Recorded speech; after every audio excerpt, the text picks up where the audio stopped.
When you meditate, do you have all sorts of pictures and images and visions of a sort coming into your mind as you meditate?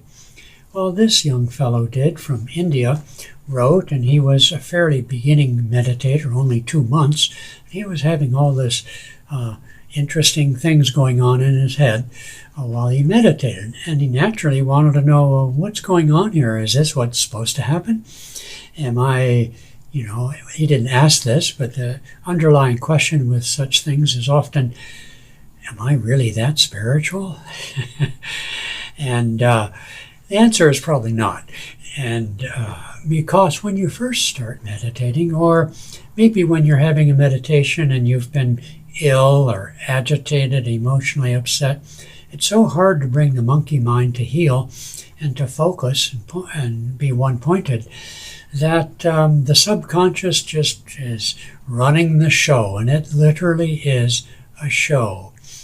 Now, as you meditate more consistently and have some success in calming the mind and so on, then you'll not only have more, not control so much, but those things will happen less, but you'll also be able to distinguish between the impulses of the subconscious mind and what could possibly be true visions or inspiration or something you want to pay attention to.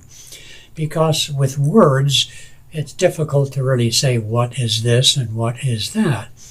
But nonetheless, a new meditator should be patient and should strive to follow their teacher's guidance on how to meditate, and should move generally towards an upliftment of feeling, a calming of the mind, a slowing down of random restless thoughts and subconscious, narratives. When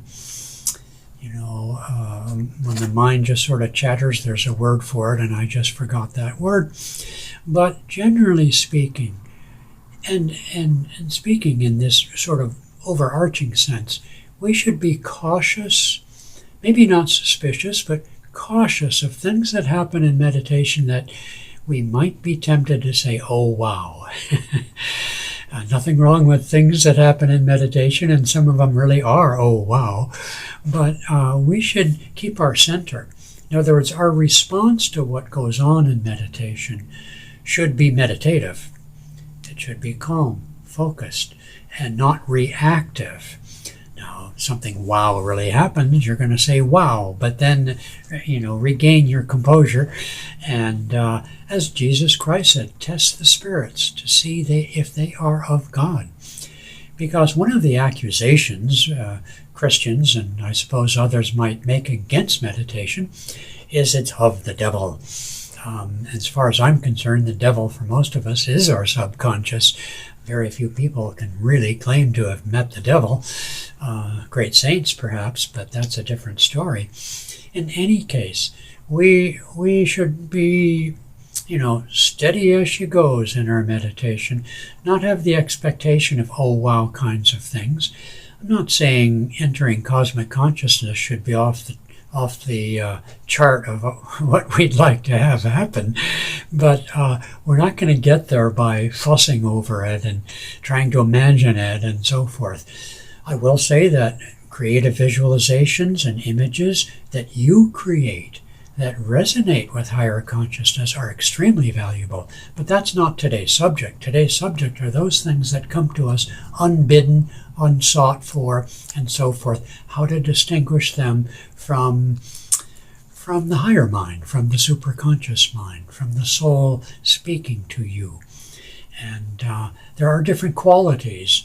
Subconscious is very restless. It tends to be very reactive. Subconscious influences, that is. Some of them are very pleasing to the ego, tempting to think how spiritual I am.